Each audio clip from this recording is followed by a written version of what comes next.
Aujourd'hui, on va parler d'un thème très intéressant et très important. On va parler de comment préparer une interview technique pour le rôle de SOC niveau 1 et 2. Voilà, je pense que vous avez tous passé des interviews ou sinon, aujourd'hui, c'est la meilleure chance pour vous pour savoir comment vous pouvez préparer ces interviews aujourd'hui. Voilà, parce que moi aussi, bon, des fois, je fais des interviews à des candidats, je sais quelles sont les questions qui viennent souvent pour ces postes. Voilà, et l'une des premières choses, d'abord, pour les interviews techniques, il faudra être prêt. Il y a des questions souvent que ceux qui vont faire des interviews vont demander. C'est d'abord, l'une des questions, c'est quoi d'abord? Les questions basiques, ce sont les protocoles. Les protocoles et les ports. Il faut connaître les protocoles et les ports. C'est quoi le protocole Telnet? Le protocole Telnet sert à quoi? Se connecter à distance. À travers quel port? Le protocole SMTP pour les mails,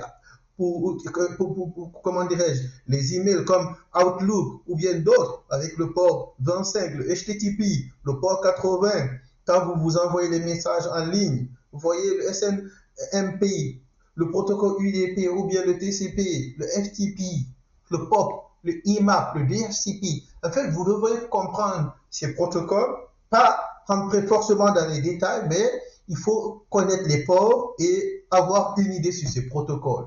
Par exemple, souvent, on peut vous demander quelle est la différence entre le protocole POP et IMAP.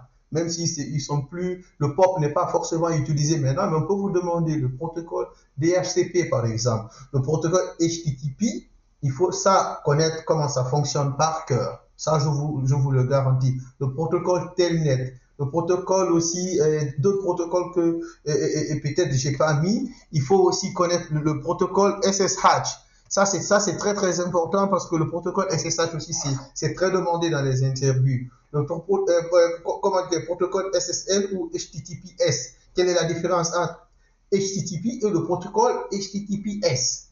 Voilà. Aussi, il faut comment dirais-je, connaître le modèle OSI et le modèle TCP et la différence entre les deux. Le modèle OSI, il y a combien de niveaux? Le modèle TCP, il y a combien de niveaux? Le modèle OSI, pas souvent, il y a 7 niveaux. Vous voyez, que ce soit couche physique, couche de liaison des données, réseau, transport, session, présentation et la couche applicative. Et aussi le TCP/IP, là où il y a 4 niveaux.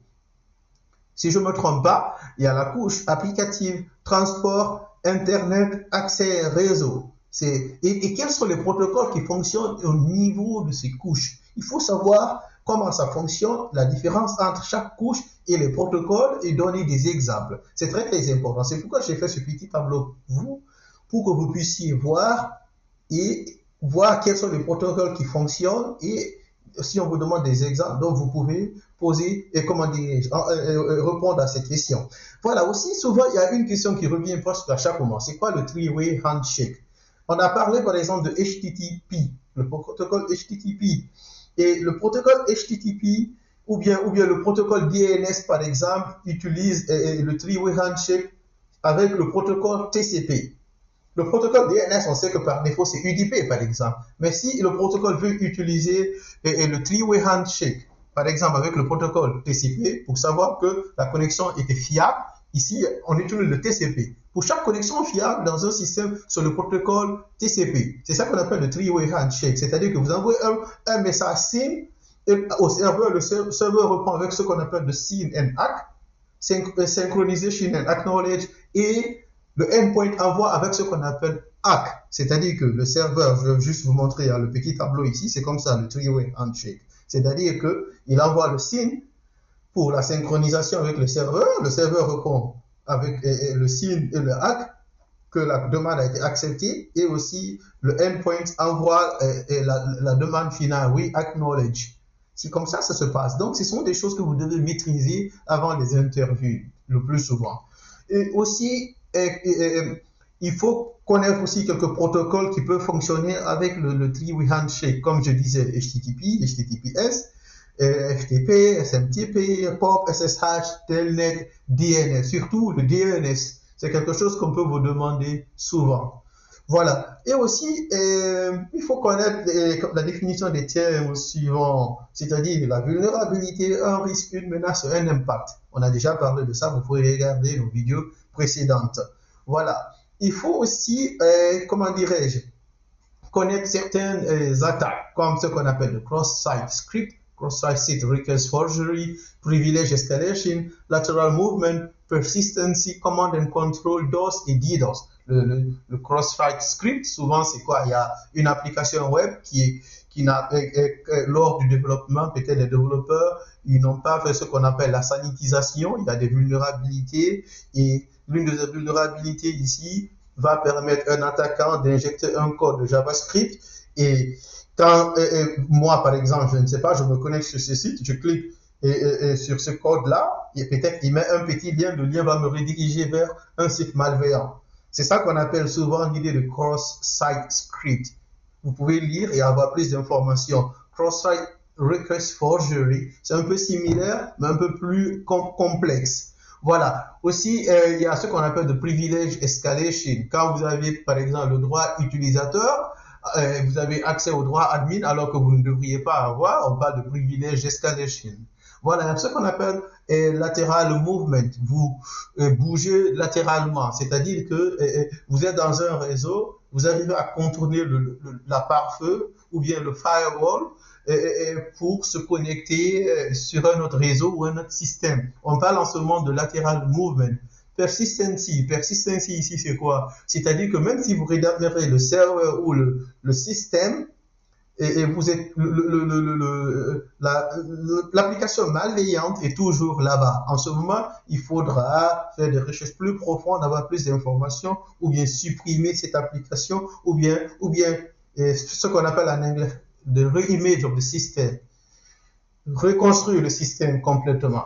Voilà, et ce qu'on appelle command and control. Command and control ici, c'est quoi? Quand par exemple, vous cliquez sur un site web ou bien un fichier malveillant, ils vont envoyer une connexion, ce qu'on appelle command and control, et qui va les permettre d'établir une connexion de retour pour avoir une connexion à distance sur votre système. C'est-à-dire que vous cliquez sur le fichier malveillant, il y a une connexion qui part au niveau de leur serveur et ils vont aussi envoyer un autre fichier malveillant qui va les permettre maintenant d'avoir une connexion à distance. C'est ça qu'on appelle command and control. Souvent on dit aussi C2, C2 quand vous voyez ça. C'est ce qu'on appelle le DOS et le DDoS. Le DOS, c'est le Denial of Service. L'autre, c'est le Distributed Denial of Service. Ici, l'idée, c'est quoi? C'est compromettre un système en envoyant plusieurs paquets et le système ne sera plus ne pourra plus répondre et le système va cracher. On fait ça souvent à des sites web ou bien à d'autres applications pour que les applications ne fonctionnent pas. DDoS ici, c'est quoi? C'est de façon distribuée, là où ils arrivent à compromettre beaucoup de systèmes, beaucoup de routeurs ou de systèmes sur le net, et tous ces systèmes-là vont envoyer des paquets à une application ou à un site web qu'ils veulent compromettre. Donc, on ne pourra plus savoir qui est à l'auteur, parce qu'ils ont pu compromettre beaucoup de systèmes qui vont tous envoyer des messages à ce site. Voilà, c'est pourquoi on dit c'est de distributed, une forme distribuée. Voilà. Aussi, il faut connaître certains outils, les outils utilisés dans le domaine, les EDR, les CM, les scanners et certains outils aussi qu'on peut utiliser chaque jour. Voilà. Et aussi, il faut savoir comment analyser les messages phishing. On peut vous demander aujourd'hui, OK, vous avez reçu un message, comment vous pouvez vous rendre compte que c'est un phishing ou pas? Ça, c'est très important. Avant des interviews aujourd'hui, il faut avoir une idée sur ça. Donc, il faut savoir comment analyser l'entête d'un message. Qui a envoyé le message? Le return path dans l'entête de message, le message ID.